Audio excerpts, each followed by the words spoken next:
Dada alikataa kuolewa na tajiri, tajiri akakasirika. Tajiri akamvuta dada kwa nguvu, dada akamgonga binti aliyekuwa mbeba kahawa ikamwagikia kwenye kiatu. Tajiri hakuomba msamaha wala nini, akatoa hela kwenye wallet, akampa yule mshikaji, akasema utamnunulia mpenzi wako kahawa nyingine. Usikasirike, nitakununulia kiatu kingine. Dada alimaindi ataka kumjibu kwa hasira.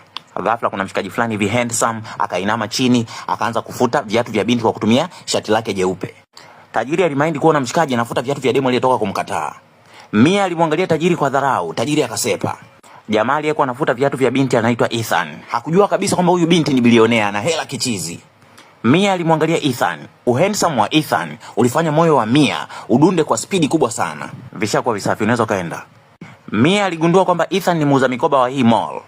Akatoa kadi yake ya benki kwa kono lake la kushoto. Akanunua mikoba yote ili Ethan apate kamisheni kubwa baada ya mauzo. Akamshukuru Ethan kwa kumfutia viatu vyake. Milima ikutani, binadamu hukutana. Mia na Ethan walikuwa wanakutana mara kwa mara. Kesho yake kabla hajaenda kazini, Mia alienda kununua kahawa. Alikuwa busy anaangalia simu, hakujua kuwa hilo eneo lina wanawake kama wote na wanawake wote wanashangaa uhandsome wa Ethan. Wanawake wengi walikuwa wanakuja kununua kahawa kwenye huu mgahawa ili tu wamuone Ethan. Ethan alimkumbuka Mia. Dada za kutoka weekend iliyopita. Mia hakutaka kabisa mazoea na Ethan, akamjibu kwa kifupi sana. Akaendelea kuchezea simu yake. Ethan akachukua kahawa ambayo imeagizwa na Mia, akamgea. Siku nyingine Mia alivyoenda kuosha gari yake, alikutana na Ethan kama mwosha magari. Siku nyingine Mia alikutana na Ethan anauza maua. Kaka, mbona unanifuatilia sana? Unataka hela zangu?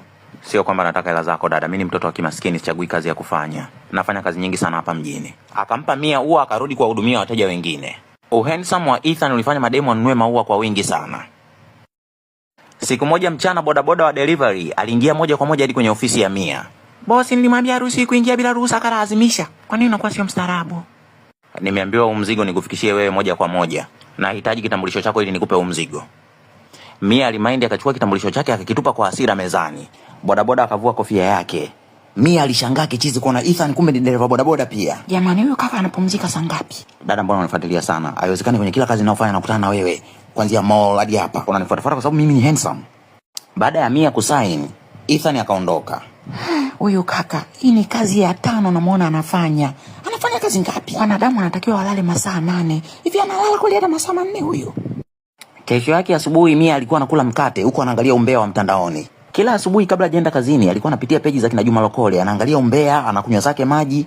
Mia alikuwa anaishi kwenye nyumba fulani hivi kubwa lakini ni chafu sana. Kwa kuwa alikuwa ni binti kutoka familia ya kitajiri sana, alikuwa hataki kufanya kazi za nyumbani. Uchafu wa kwenye nyumba yake ulipozidi, alichukua karatasi fulani hivi lenye tangazo la watu wa usafi, akaamua kuwapigia. Akawaelekeza sehemu nyumba yake ilipo, akaenda kazini. Ethan alikuwa anafanya kazi kwenye kampuni la usafi.